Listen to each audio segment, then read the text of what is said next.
Salut, aujourd'hui je vais t'apprendre à construire le symétrique d'un point par rapport à un autre avec du quadrillage. Et c'est parti, on va travailler sur le schéma suivant. Alors je vais construire le symétrique du point A par rapport au point O. Je te rappelle que O, on l'appelle le centre de symétrie. Eh bien, ce que nous allons faire, c'est qu'en fait, on va se servir du quadrillage pour effectuer un déplacement du point A vers le point O.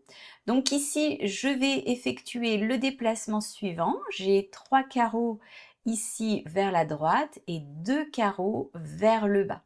Donc, je vais reproduire exactement ce déplacement depuis le point O. Je pars du point O et je vais faire 3 carreaux vers la droite et 2 carreaux vers le bas.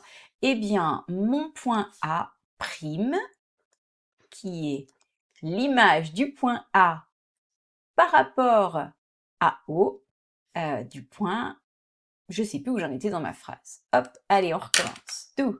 Ouh.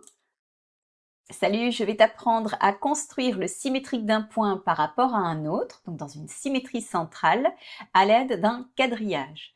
Alors, on va travailler sur la figure suivante et je souhaite construire le symétrique du point A par rapport à O, et O s'appelle le centre de symétrie.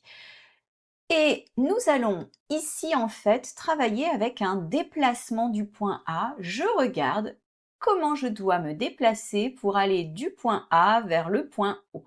Donc on se déplace toujours selon le quadrillage. Ici j'ai 3 carreaux vers la droite et 2 carreaux vers le bas. Donc on va reproduire ce déplacement depuis le point O. J'ai 3 carreaux vers la droite et 2 carreaux vers le bas. Ton symétrique, il est juste ici. Il s'appelle A', c'est l'image du point A par rapport au point O.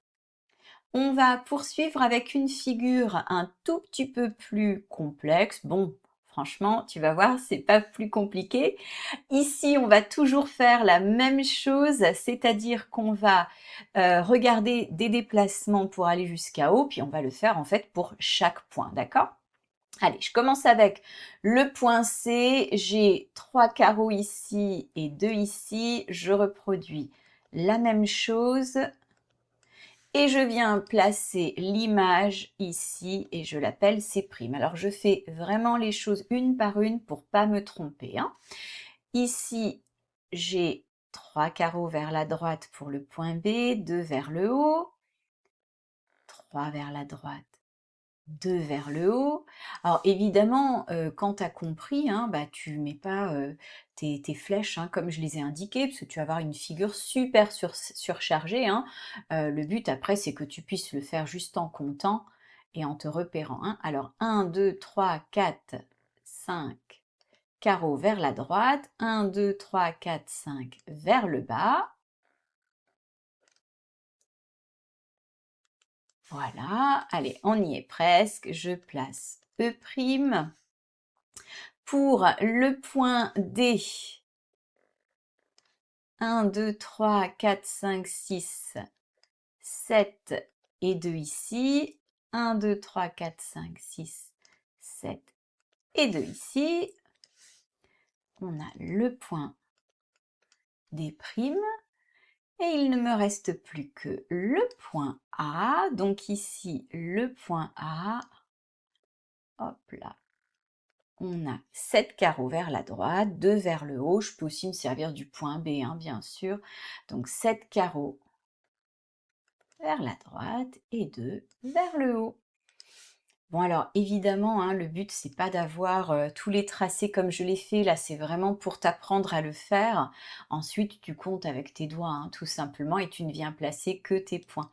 Alors la figure ici symétrique de celle de départ, donc je fais attention à ce que je dois relier ensemble. Hein, de ne pas me tromper, je vérifie quel segment je dois construire. Et je retrouve ici ma maison. Je te rappelle, hein, avec la symétrie centrale, on travaille avec une rotation par demi-tour autour d'un point. Et voilà, hein, ce que j'obtiens avec la symétrie centrale, hein, d'accord?